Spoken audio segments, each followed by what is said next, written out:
Welcome to Baba academy online education digital class.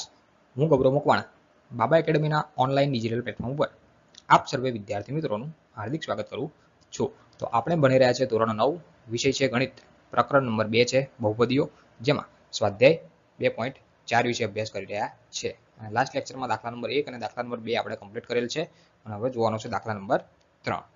દાખલા number 3માં શું આપ્યું કે યોગ્ય નિત્યસમનો ઉપયોગ કરીને અવયવ પાડો. બરાબર, એટલે કે નિત્યસમ તમારે વિચારવાનું અને અવયવ તમારે પાડવાના. બરાબર, હવે અહીંયા તમને જે આપ્યું છે વિસ્તરણ કરીને આપેલું છે, વિસ્તરણ આપ્યું છે એનું નિત્યસમ પ્રમાણે અવયવ બનાવવાના થાય. બરાબર, ખબર ના પડી સાહેબ, દાખલામાં બતાવી દઉં શું કહેવા માંગે. રકમ આપી છે 9x નો વર્ગ વત્તા 6xy વત્તા y નો વર્ગ. બરાબર, તો કે સાહેબ આવું તો કોઈ નિત્યસમ આપ્યું નથી. બરાબર, પણ તમે જે નિત્યસમ ભણતા હતા પહેલું મેં તમને શું લખાવ્યું, x + y એનો વર્ગ, તો અહીંયા થાય x નો વર્ગ વત્તા 2xy વત્તા y નો વર્ગ. બરાબર, તો આ જે આપ્યું છે આને અવયવ કહેવાય અને આ બાજુ જે આન્સર મળે આનો વિસ્તરણ કર્યું કહેવાય. શું કર્યું કહેવાય? વિસ્તરણ. એટલે કે જે આ આપ્યું છે એ વિસ્તરણ આપ્યું છે. હવે આ તો ઓલરેડી સૂત્ર તો હવે આ જ લાગુ પડશે. બરાબર, આ તો મેં તમને લખીને સમજાવ્યું પણ સૂત્ર આ જ લાગુ પડશે. જો અહીંયા x ના વર્ગ વાળું છે તો આ રહ્યું x નો વર્ગ વાળું, 6xy એટલે કે 2xy જેવું છે. હા, y ના વર્ગ વાળું તો કે આ y ના વર્ગ જેવું છે. બંનેમાં અહીંયા પ્લસ ને અહીંયા પ્લસ, તો આમાં પ્લસ છે. બરાબર, તો એટલી તો ખબર પડી ગઈ કે વિસ્તરણ આ આપેલું છે તો એનું આવું કંઈક બનાવવાનું છે, x + y નો વર્ગ જેવું બનાવવાનું થાય. x + y નો વર્ગ જેવું બનાવવાનું થાય. બોલો, ખબર પડી? બરાબર, એટલે આવું કંઈક આપ્યું છે.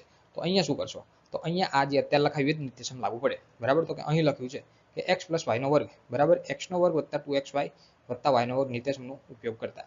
એટલે હવે તમારે પહેલા તો આમાંથી આ બનાવવાનું છે, એટલે પહેલા આને લખી નાખવાનું. પહેલા શું લખવાનું? આ લખવાનું. બરાબર, એટલે કે આ તમને આપ્યું છે આ x નો વર્ગ એટલે આ થયું, 2xy એટલે આ થયું, y નો વર્ગ એટલે આ થયું. બરાબર, તો એના બરાબર x + y ના વર્ગ વાળું સ્ટેપ મારે જોઈએ, એવું કહેવા માંગે છે. હવે અહીંયા શાંતિથી વિચારીએ. શું વિચારીએ? તો જો x નો વર્ગ એટલે 9x નો વર્ગ કહેવાય. ખબર પડી? જો ફરી વખત અહીંયા ધ્યાન આપો, x નો વર્ગ એટલે 9x નો વર્ગ કહેવાય. તો ખાલી x એટલે કેટલા કહેવાય? આ વિચારો તો. સમજાયું હું શું કહેવા માંગુ છું? તમને અહીંયા x નો વર્ગ એટલે 9x નો વર્ગ દેખાય, તો ખાલી x એટલે કેટલા થાય? તો ખાલી x એટલે કે આ જે x નો વર્ગ છે એટલે 9x નો વર્ગ, તો આ 9 કોનો વર્ગ થાય? 3 નો. અને x નો વર્ગ કોનો થાય? તો ખાલી x નો. તો x એટલે 3x થયા કહેવાય. આઈ હોપ કે તમને થોડી ઘણી સમજ પડી હશે અને પડવી જોઈએ. પછી આપણા નિત્યસમમાં આપ્યું છે એટલે કે જો આ x નો વર્ગ એટલે ખાલી આ x વાળું સ્ટેપ મળ્યું કે ના મળ્યું? x એટલે કે 3x મને ખબર પડી. પછી 2xy. શું? 2xy. તો xy બરાબર, તો x તો મને ખબર પડી ગઈ, x એટલે કેટલા? 3. જો અહીંયા અલગથી લખી નાખવું હવે, x એટલે 3x. આ ખબર પડી ને, x એટલે 3x. તો x ની જગ્યાએ શું છે? 3x. અને y, આ x ની જગ્યાએ 3x અને y એટલે y. તો આપણે બનાવવાના કેટલા? 6xy. તો આની બહાર મૂકવાના 2. એટલે કે જો આ 2x એટલે 3x અને y એટલે y થઈ ગયા, એટલે 3 દૂને 6 થઈ ગયા. અને y એટલે y જ રહેશે. જો y નો વર્ગ એટલે y નો વર્ગ, જો આ y નો વર્ગ એટલે y નો વર્ગ, તો y એટલે y જ કહેવાય પછી. બરાબર, એટલે કે અહીંયા જે તમને ડેટા આપ્યા છે એમાં મને x એટલે 3x કહેવાય, y એટલે y કહેવાય. આઈ હોપ કે તમને ખબર પડી છે. ના પડી હોય તો એક વખત તમારે જોવું પડશે રિપીટ કરીને. બરાબર, જોઈએ હવે આગળ. જો હવે આ 9x નો વર્ગ 6xy વત્તા y નો વર્ગ, આ 9x નો વર્ગ 9 કોનો વર્ગ થાય? તો કે 3 નો. એટલે 3 લખ્યા, x ની જગ્યાએ તો x જ લખ્યા અને ઉપર વર્ગ છે તો કૌંસની બહાર વર્ગ લખ્યો. આનું સાદુરૂપ આમ આપો એટલે આવું થાય. આ 3 નો જો સમજાઈ દઉં, આ 3 નો વર્ગ એટલે કેટલો થઈ ગયો? 9. x નો વર્ગ એટલે કેટલો થઈ ગયો? તો કે x નો વર્ગ. બોલો, પડી? ડન? ઓકે, ચાલો. હવે આ 6xy છે પણ આપણું સૂત્ર શું? 2xy. 6xy નહીં, 2xy. તો 2 છે તો 2 પહેલા લખી નાખો, આ 2 લખી નાખ્યા. બરાબર, પછી x એટલે કેટલા? x એટલે મેં તમને કીધું 3x. જો ના ખબર હોય તો આ લખ્યા 3x. બરાબર, તો x ની જગ્યાએ 3x અને y એમના એમ. હવે આ 3 ને 3 નો ગુણાકાર કરો, 3 દુ 6 અને xy 6xy થઈ ગયા.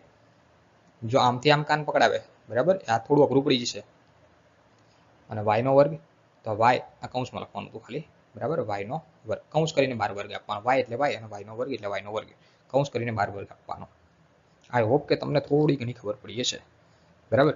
હવે અહીંયા શું કહેવા માંગે છે આપણું નિત્યસમ શું, તો કે આવું જે સ્ટેપ આપ્યું હોય તો એના બરાબર આવું થવું જોઈએ, એટલે કે આ રહ્યું x + y નો વર્ગ, એટલે કે અવયવ બનાવવાનો છે આપણે બરાબર. કીધું ને કે અવયવ પાડો એટલે અવયવ પાડવાના થાય બરાબર. તો x + y, x એટલે શું, તો કે x એટલે 3x, x એટલે શું 3x, અને y એટલે ખાલી y નો વર્ગ નહીં ખાલી y, તો વત્તા y અને કૌંસની બહાર મૂકી દેવાનો વર્ગ, એટલે તમને જવાબ મળી જાય. એટલે કે આવું સ્ટેપ મળી ગયું જો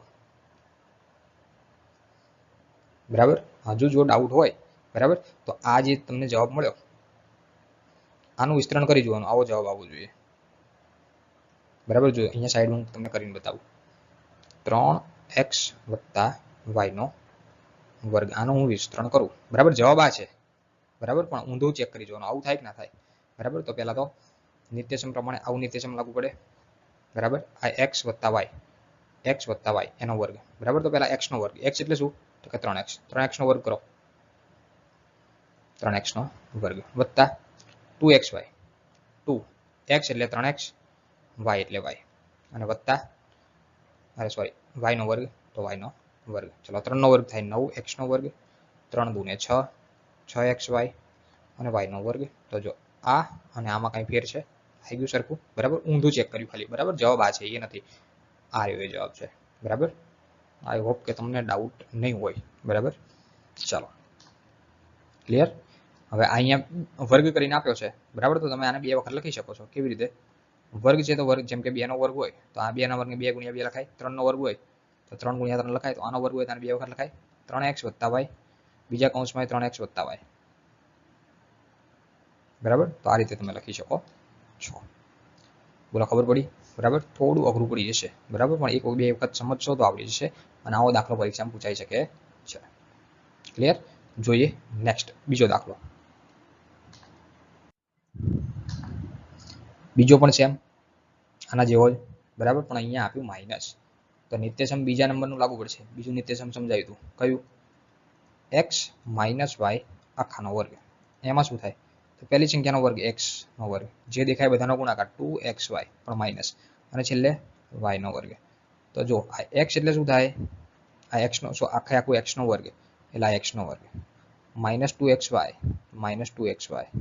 પ્લસ y નો વર્ગ એટલે આ 1 નો વર્ગ લખી નાખો તો ચાલે. પડી ખબર બરાબર. ચલો તો હવે આની અંદરથી x y ને સમજવાના, x y સમજી લેશો તો આ ગણતરીમાં વાંધો નહીં આવે. x એટલે શું થશે, ખાલી x, ખાલી x એટલે 2y કહેવાય. સાહેબ કેમ 2y, 2y તો ક્યાં આપ્યા નહીં. હું અહીંયા x નો વર્ગ કરું તો 2 આનો વર્ગ કરવો પડે, તો 2 નો વર્ગ કેટલો થઈ જાય 4, અને y નો વર્ગ એટલે આ થાય જો આ પડી બરાબર. ચલો એટલે કે x મને મળે કેટલા 2y, અને ખાલી y, જો y નો વર્ગ એટલે 1, તો ખાલી y એટલે 1 જ થાય. x અને y મને મળી ગયા, x કેટલા અને y કેટલા એ મને ખબર પડી ગઈ. x એટલે 2y અને y એટલે 1 બરાબર. x એટલે 2y અને y એટલે 1. અહીં લખીએ, અહીં x - y આખાનો વર્ગ એટલે x² - 2xy + y² નિત્યસમનો ઉપયોગ કરતા બરાબર. ચાલો x² - 2xy + y² = x - y નો વર્ગ. ઊંધું લખ્યું ખાલી બરાબર, કારણ કે આપણને આપ્યું છે આ વિસ્તરણ કરીને આપ્યું છે બરાબર. એટલે પહેલા વિસ્તરણ લખવાનું, પછી જે જવાબ લાવવાનો છે એ પછી લખવાનું બરાબર. તો જો આ x નો વર્ગ એટલે 4y નો વર્ગ, જો અહીંયા લખું એટલે તમને ખ્યાલ આવે. અહીંયા લખું જો x નો વર્ગ એટલે શું, તો કે 4y નો વર્ગ દેખાય આવું, x નો વર્ગ એટલે 4y નો વર્ગ. પછી આ y નો વર્ગ એટલે 1, y નો વર્ગ એટલે 1 નો વર્ગ લખી નાખો એટલે બંને બાજુ સરખું દેખાય આવે બરાબર. ચલો હવે ખાલી મારે આમાંથી x લેવો છે. x એટલે શું થાય બરાબર, તો x એટલે આ 4 કોનો વર્ગ થાય, તો કે 2 નો. y નો વર્ગ એટલે ખાલી y લઈ લેવાના, એટલે આ થઈ ગયો x મળી ગયો 2y. અને અહીંયા y લેવા છે તો 1 નો વર્ગ, 1 કોનો વર્ગ થાય 1 નો, એટલે આ થઈ ગયા y એટલે 1.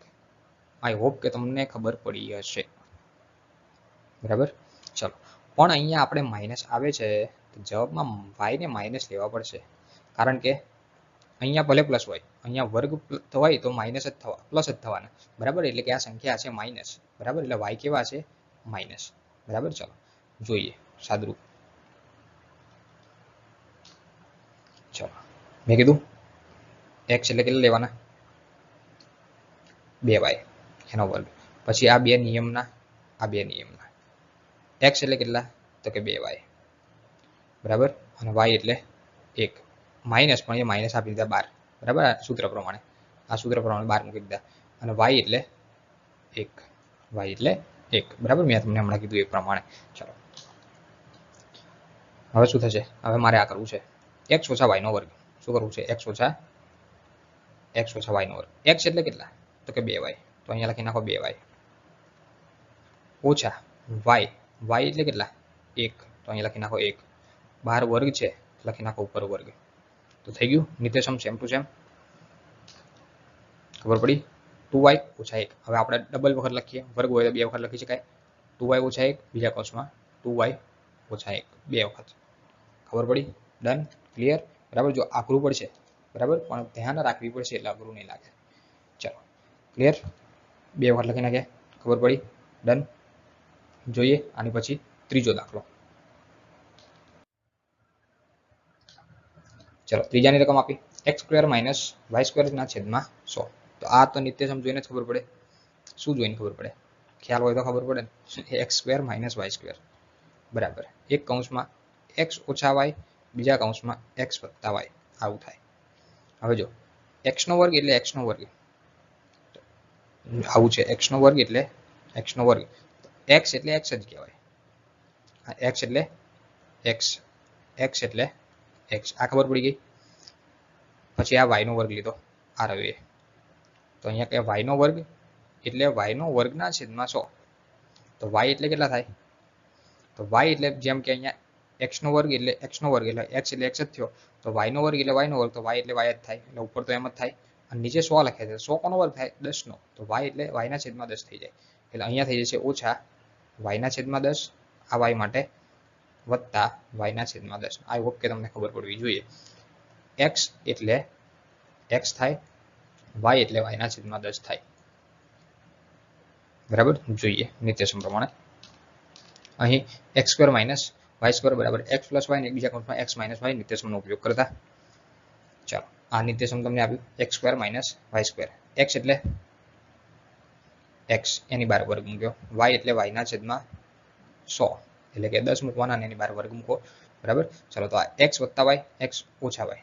x એટલે ખાલી x, તો એક કૌંસમાં લખો x વત્તા y, તો વત્તા y એટલે y ના છેદમાં 10, બીજા કૌંસમાં x ઓછા y ના છેદમાં 10. પતી ગયું. આટલો દાખલો થાય, બરાબર. જો એક બે સ્ટેપનો જ છે, પણ જો ખબર પડી તો પડી, નકર ના પડી તો જેવું, બરાબર. જો એક સ્ટેપમાં દાખલો આખે પહેલા નિત્યસમ લખ્યું, નિત્યસમ પરથી આ બનાવ્યું, અને પછી આ જવાબ આવી ગયો, બરાબર. ખબર પડી તો પડી, નકર ના પડી તો 2 વખત વિડીયો જોશો તોય નહીં પડે પાછી, બરાબર. એટલે શાંતિથી ધ્યાન, એટલે એવું નથી કહેતો નહીં જ પડે, બરાબર. શાંતિથી ધ્યાન આપો અને ધ્યાન રાખો તો ખબર પડશે વ્યવસ્થિત, કમ્પ્લીટલી, બરાબર. Done, okay.